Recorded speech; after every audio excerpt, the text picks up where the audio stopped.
Hi guys, welcome back to another video. We have a Mazda 6 again.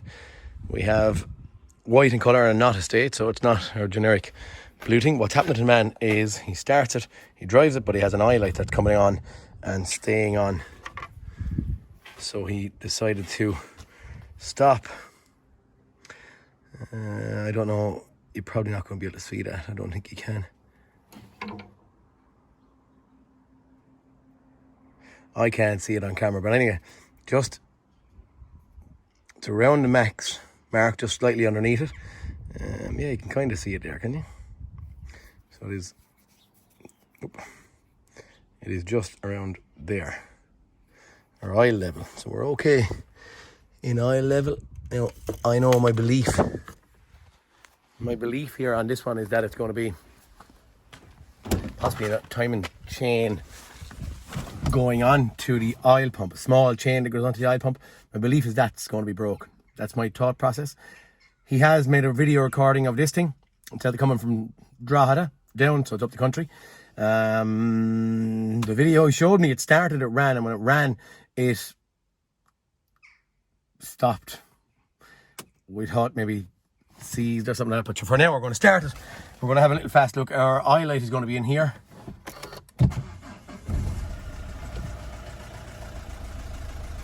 There is no eye light is on now.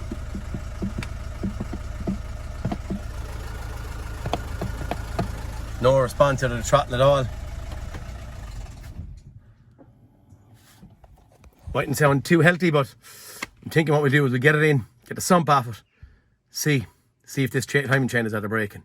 See where we go. You know what I'm like. I'm going to go in and probably have a look. The most common thing to fail, if there's any damage done, which there may well be at this stage, is going to be big end bearings. So I'm going to get in, have a little look, see if the chain is in there, is intact, and I may get in there and have a look at big end bearings. If depends on what way we're going to go. Get some off and see where we're going to go. Okay, I'll talk to you in a minute. Okay, guys, she's after getting in and up on the lift, and the easy bit is pulling off the sump. That has been taken off of it at this point in time, and the minute I dropped the sump, lo and behold, what did I find in it? Was a chain. Okay, so the oil pump timing chain has broke on it. Gauze actually is spotless clean, but what I'm hoping is this man came from, as I said there, Drogheda down, but he was kind of getting the gist and feedback off of lads that the engine was going to be bet. Right, the biggest thing that spins in these things, as you've seen me on other engines before, is the big end bearings. So not the actual main ones, the big end bearings, I'd find they to be under more pressure. And because they're under more pressure, they seem to be the first part to score, get damaged. So the engine is running. It's not locked by any means. It does start, but I didn't start it. Get off the actual oil pump and the balance shaft module off of it. Once that's down, we might take off one or two big ends at a time and just see what they're like, and are they scored, are they damaged. I'm not going to worry too much about the top end, because everyone up the top is turning at half the pace of the bottom. There's a whole lot more moving going on down here, so I'm going to be focused on in there and maybe trying to get a chain up and onto this if at all possible. But for now, anyway, this is where we're at. Our thoughts, my thoughts, were kind of right. We're on the right path. He had no oil pressure whatsoever, and the reason he had no oil pressure was because of chain braking. So hopefully, look, we can make this engine salvageable, work again, whatever we want to call it, get a new chain on her, have a look at the big ends and see where we end up, okay? Do a bit more stripping and I'll show you a bit more in the next bit, okay? Sound. Okay, guys, I have my balance shaft and oil pump module removed. It's just hanging down there, draining off. It all seems relatively, dare I say, good up here. Engine spins nice and free. And it doesn't feel at all tight. But yes, what I'm going to do is I'm going to pull off a cap or two and just have a look. Now we do have a variable, maybe turbos and stuff, but for now we're going to try and resolve our oil pressure issue, and then after that get this thing running and see where it goes. But sure, look, we're going to pull off a cap and we'll see. What I suppose, yeah, no, what do I want to talk about? What I want to vaguely talk about is why did I think the timing chain was broken? This number one. Minute I started, we had oil pressure issues straight away. But I'm seeing if the gauze is blocked, when you turn the key and start them, you have oil pressure when cold. And then when it gets warm and the oil gets thinner, we lose oil pressure. So straight away, haven't seen this before, but I have heard of it. And that's what made me jump on timing chain broken. So we're right on that. There's part one. I don't know, there's something else I was going to talk about, but I can't remember right now. What I'm hoping to do, we can see a gear up there. There's our tensioner here.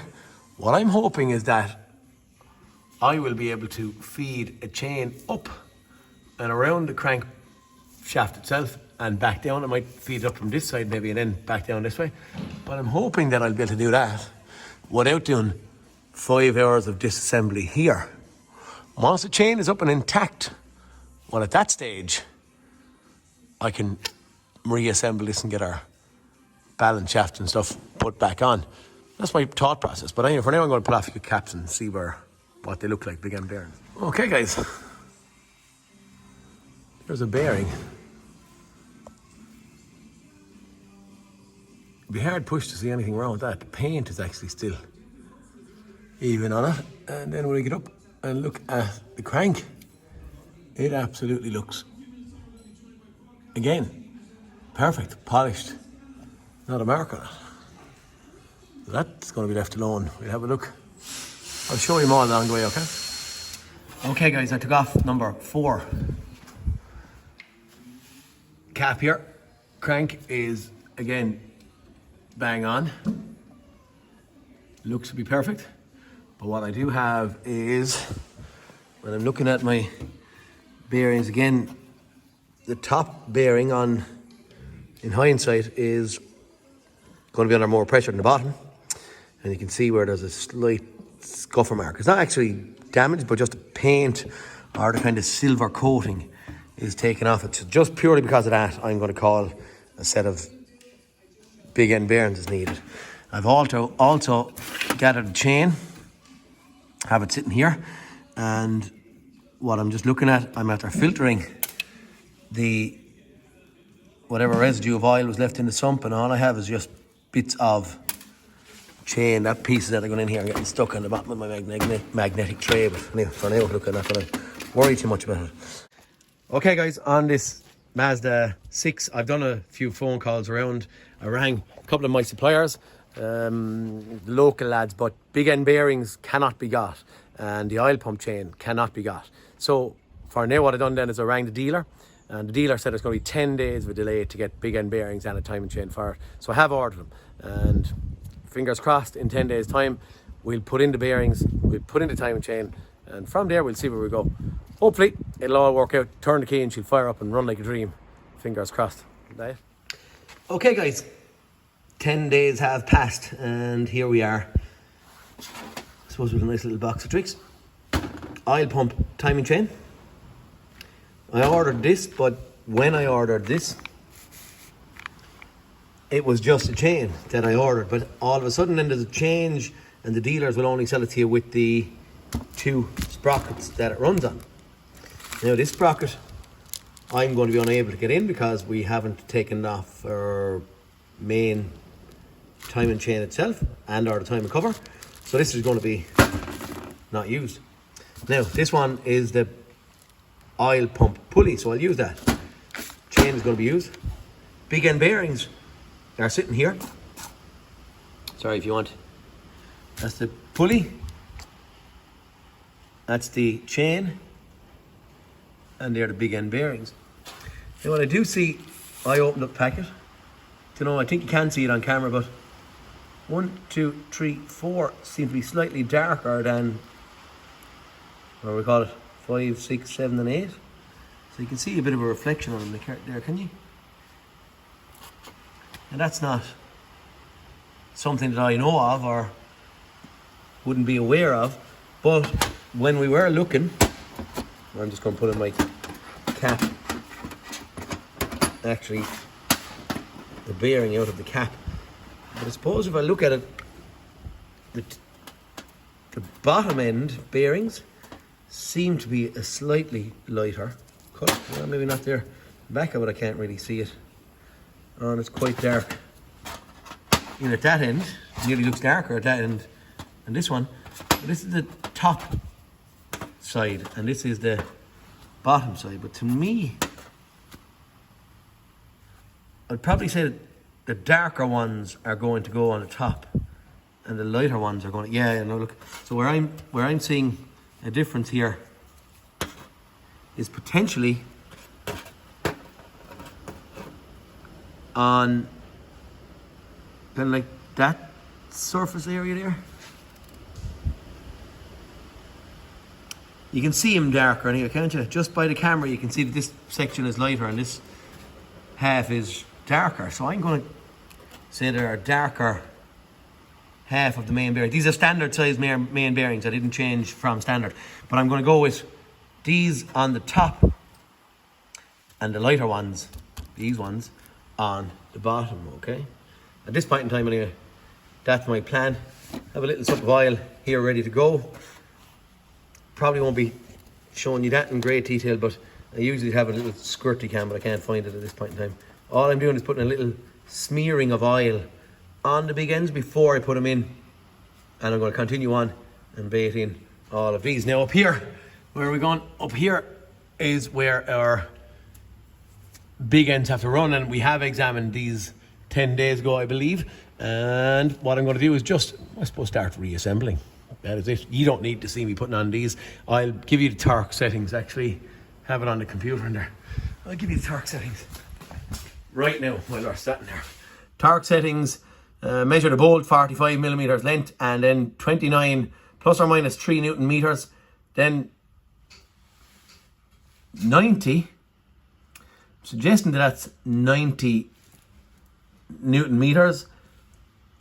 Actually, no, it's not. It's 90 degrees plus or minus 10 degrees. Okay, so 29 or somewhere thereabouts Newton meters, and then 90 degrees plus or minus 10 degrees. Okay, there is no degree sign on the first bit, on the 90, but I'm assuming when it's saying plus or minus 10 degrees, it's plus or minus 10 degrees. Okay, I'm going to get in these bearings and I'll show you when I'm all in place. Maybe just for purposes, in case anyone has any questions, I've slivered the little sliver of oil on the crankshaft. The bearing is set up. The little locking tab on these ones, nice. New bearing is sat in the cap. Again, locking tab just there. Doing what we spoke about. Silvery one on the bottom, on the cap. Darker one on the conrod side, okay? That's it. I'm going to sit it up together, start rounding in. I only just marked them with a bit of a pen there. Paint pen, so I don't mislay them. Normally I would put a dot punch or something on them, but I'm not. I'm taking them off and putting them back together fairly straight away, okay? That's it. I'm going to squeeze this up, as I said, tarp into the settings, and then I'm going to run off the rest of them and I'll come back to you in a second. I have replaced all 4 big ends. And I have them sitting here, and I just verified for my own sake that they were right. So there's number 1 pair. The darker one was up top again. You can see him here, the lighter one down the bottom. Number 2, darker up top, lighter down the bottom. Number 3, darker up top, lighter down the bottom. Number 4, darker up top, lighter down the bottom. Now, I really was only changing these just to get... I didn't like the look of those parts. The top bearings are going to be under more pressure because when she fires on a power stroke, there's going to be a lot of pressure on top force, I suppose, from the piston down through the conrod onto the top side of the bearings to spin the crankshaft. But look, for now, there's our bearings. And I suppose, what's the next protocol? The next protocol is a timing chain. I'm going to get a chain tool and split this chain to feed it in, okay? Okay, this is what I'm splitting the chain with. There is no split link, whatever you want to call it. All I'm going to do is I'm going to push out 2 of the pins. I'm going to push out 2 of the pins. I can separate my chain. Now, this is not a what we call it, a setting up of the balance shaft tutorial or any of that crack. I'm just showing you what I'm going to do. So I'm not going to be using these marks whatsoever, okay? I am going to get the balance shaft into time but I'm not doing it as any book is going to say. I'm going to do it as my head is telling me to do it, okay?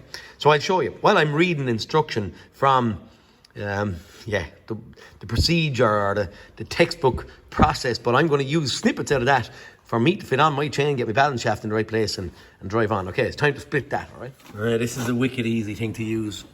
It's King Tony, I don't know, and all it does is just that.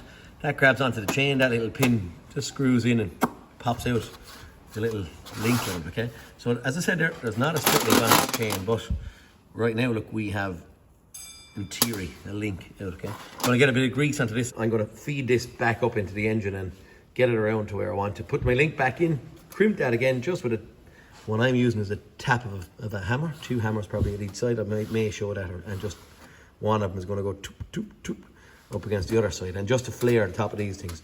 Have done it on numerous and multiple occasions, and lads will probably say, oh, that'll fall us under, but from experience, I know they won't, and it's not going to fall us under. So there's no point in even saying it's going to, okay?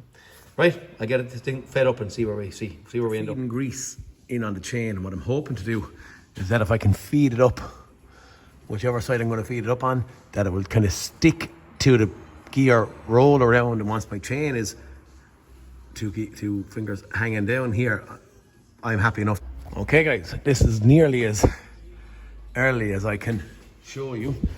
I was using plenty of grease and just 2 little toothpicks, and I'll nearly show you what I was doing with one of them. But anyway, I went up from the back side of the car, and with plenty of grease in it, as I said there, but I have the chain nearly around. 1 second. I have a 22 spanner. There is no kind of really advice I can give you on this, other than just stay in there. Just maybe trial and error. Now I didn't do too bad. That happened relatively fast for me. Oh, baby, come back down. My chain is going back up.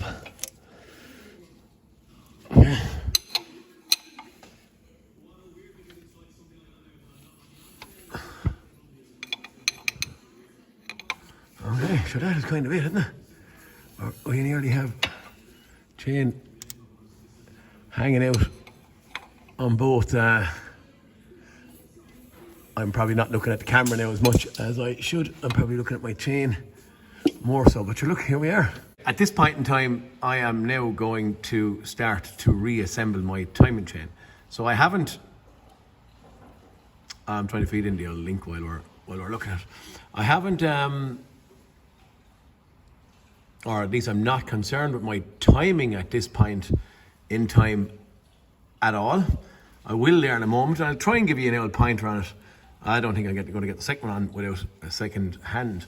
But anyway, I'm going to put that on, and what I'm actually going to use is I'm going to go and use a socket between there, and I'm going to crimp the top of it with a hammer. Tap, tap, tap. Okay, something solid behind it. Top of it will flare. That's it. Chain's going back in. Originally, if you look in there, if it can be seen, I don't know. Sorry, I'm looking away and getting a toothpick. They are originally only after getting a little crimp on that side and on that side. So they just get a crimp on each side. So we're only just doing what the manufacturer of them done. That's it. They didn't fall apart day one, they won't fall apart now. Okay, I have this link back on it there now. So we can look at it. It doesn't really come into focus, does it? You can see that it's up and on and all squares together, right? Pins are equal at each side, all that stuff. I am now going to just put that up and underneath it and hit a tap on the pins with a hammer just to crimp the very, very top, okay? The original crimping mark is there, but it's probably just going to get mushroomed a bit more with my tap of the hammer, okay? Okay, tip of the hammer has happened. I don't know if you can see it at, sorry about the light out there, see it at they're mushrooming any bit, but I can see it with my eyes, all still moving nice and free, nothing sticking. Okay, you ready to get an oil pump and a balance shaft offered up to it? Focus, I was stuck. Yeah, and I'll show you what I'm going to do next on the, actually, will I? Yeah, go on, we'll roll on into one, geez. Okay. Turn off my light. Probably could do with turning off this light as well. Now, engine-wise, this thing has to be at top dead center on number 1 and or 4, okay? So over here, look. Engine at TDC on cylinder number 1. Sorry about that light again on the phone. It's the camera, sorry. It was me covered. So I'm going to bring this to top dead center from what I can see at the bottom of the engine. And then when the oil pump and balance shaft assembly is going on, the pin, yeah, you can actually see it there. The pin has to be at 12 o'clock.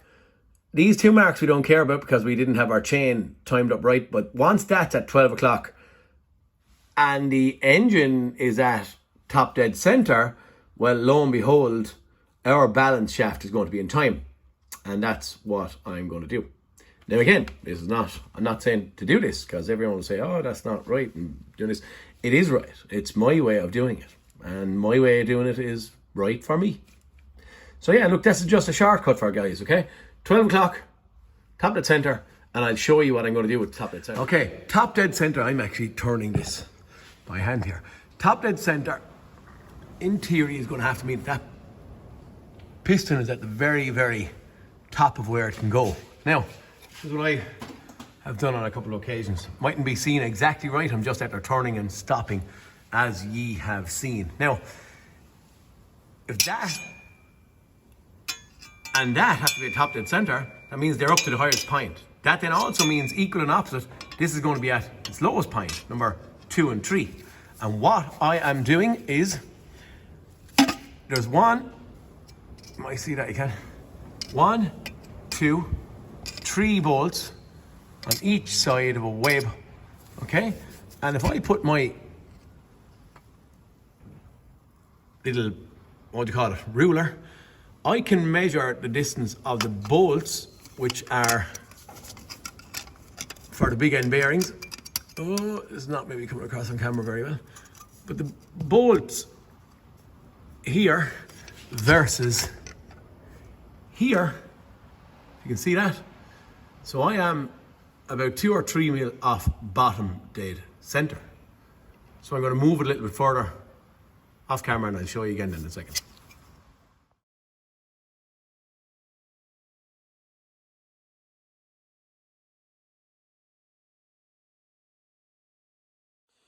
To remove the sprocket, guys, all I've done is just got a chain, vice grips on it and trusty little power tool, okay? Okay, I put up 2 picture images. I said I'd slow them down and it would be easier for you to see them with the photos, the way I lined up the actual big ends in relation to the 3 bolts that were holding on, whatever the heck they were holding on, the crankshaft caps or main bearings or whatever it is anyway. But you can see it, and you can see that we're very visibly on bottom dead center, exactly on number 2 and 3, okay? So that's that bit done. Now, the engine hasn't stirred, it's still sitting in the same place. And now if you look up, I'm just fitting on this oil pump and balance shaft assembly, but you can see that the pin is actually at 12 o'clock. Now 12 o'clock in relation to the fall of the engine, so there's a slight little tilt back the way on the engine, so we're going to go at the same fall. So if I was level, I'm looking at it like that, but that's the actual way it is. But 12 o'clock here on that pin, okay? And then it's time for our pulley to fit on, and I'll show that in place. Okay guys, that's it. It's probably hard to see, but I have had little T-square is what I was using to get her at 12 o'clock and make sure that she is as she should be. That's it. That's ready to be reassembled now. I'm putting the bolt in, squeeze it up, and get a sump on it. What I do for the squeezing of them, lads, because I don't like putting too much pressure on the tensioner. It's kind of basic, but I put a big Nipex pliers on the outside of the chain, hold it and then torque at that point. So I just hold the chain in place or stop it from rotating or turning the engine or any of that crack, just to get a torque on that bolt, okay? That's what I do. Someone asked me this one day during the week also. This steel pipe fits over the balance shaft and stuff. There is a gasket on the 2-bolt side. So on the back, where it bolts onto the balance shaft, there is a gasket, but on the other side, where it goes up and in, there is no O-ring or gasket of any sort, okay? So it just bolts up in there. Mustn't be any pressure in there. I don't know, is it only oil being offloaded, and if it dribbles out, it doesn't matter, I don't know. But only just for reference sake, for anyone, if they want to do a kind of a quick checkup, okay? That thing, gasket on the side, at the back, no gasket up there. Just gonna give her a couple of rotations before we put a sump back on it, make sure everything's okay. People might also ask, why does timing chain break? At this point in time, I don't know, and I haven't heard or seen anyone that does know why the timing chains break, but they do. People have spoken about variables of oil pumps or balance shafts failing or something like that. But the long and short of it is, they don't. They spin and they're free. And if they're free and you can put them back up again, hey, come here, that's what I'm doing. I haven't seen them to create or cause any problem, you know, moving forward. So if I replace, well, the timing chain, it hasn't created any problems moving on. So look, I'm hoping that this is all well and good and all back right, and we'll only know when we turn the key. It's trying to save, I suppose, the price of a reconditioned engine. If you get a second-hand one, how do you know what you have in a second-hand one? It could be on the verge of failing. And if it's on the verge of failing, well, you don't know, do you? How are you going to know? Because it's an engine that came out of another car that's working right now, but and 3,000 euros or something for an engine, it's, I don't know. I'm happier doing this, knowing what I have, and that what I have is good on my visual side of it. For 2 days of changing an engine and not knowing is not, for me, great. But anyway, sump going back onto this thing now, okay? Sump on and drying. Hopefully she'll be dry by the morning. We'll see where we're going. Yeah, hopefully we'll turn the key and it'll be lovely. Okay, talk to you in the morning. Okay guys, I'm after filling this with fresh oil. And also what I'm after doing is I'm after pulling off a fuel pressure sensor. What I'm hoping to do is turn the key, leave it crank over a while to build up oil pressure, and then once I'm happy, 4, 5, 6, 8, 10 turnovers, I'm then going to put this thing back on, okay? Guys, here's another school day. I pressed the button to crank it over a bit. And lo and behold, with the fuel pressure sensor off it started. Gosh. What do you do with the modern car, eh? I just thought, open circuit, fuel pressure problem, not a hope. Anyway, I could have pulled injectors, but I didn't. But lo and behold, she's going, so get out and put back on my fuel pressure sensor block connector. Okay guys, I'm at to slapping a few bits and pieces back together on this. I put in my fuel pressure. I put in my fuel pressure sensor. Faults were stored in there because of it, and yeah, we're back to no codes. I thought I might have had actually on the Mahal when I'm just looking, its OBD is all generic, so it's not a great scanner for looking at this thing. But the long and short of it is, it's getting rid of our check engine light at this point in time, and lo and behold, we're up and running. I'm going to do a couple of miles in this thing, nice gentle miles to start with, and purely only doing nice easy miles because the big end has been changed. Just make sure everything settles in, and I suppose nearly like running in for all the world. Just give it a couple of miles, check it for oil, have had it running, have put on the under trays and all the bits of plastic on it. There's no drops of any oil or anything coming out of it, so it's bone dry. Oil and filter, as you know, is changed, and yeah, put on a couple of miles to see how I go, okay? And I'll check in. I'm just saying there's 212,092 kilometers on it. Maybe I'll do 50 miles or 80 or 100 or whatever. We'll see where we go. Okay, guys, we had 212 or 092, so it was 120 odd kilometers on it. Actually, that trip probably was at zero, maybe 123 kilometers up on her at this point in time. She is absolutely flying. Well, for that 100 kilometers on the hour, so it was flying. What am I doing? I'm getting set up to give it back to the customer there over the weekend. It's Friday morning, and I'm after driving it for 3 days or so. Couple of runs around, little handy little bits, but driving it for 3 days. Ready to go back. What's our thought on this thing? I suppose number one, the thought is, I have to say, this is the second one recently that I've worked on Mazdas.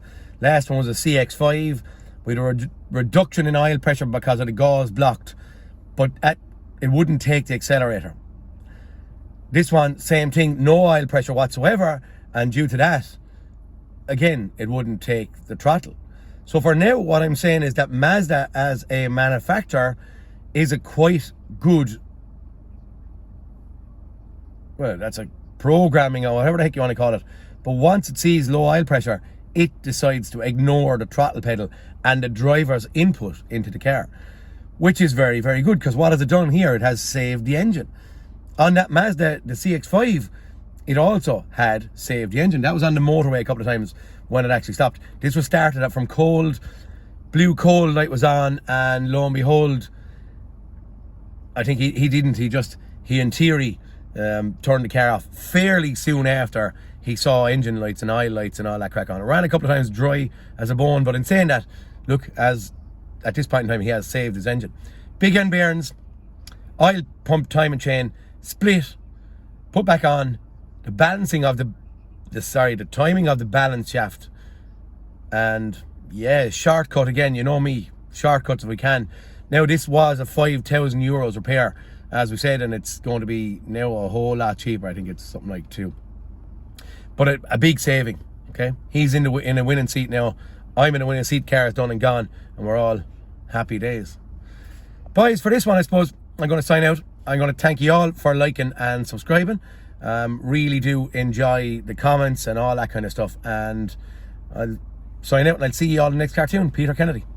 Guys, talk to you again. Please like and subscribe, and I'll see you in the next cartoon.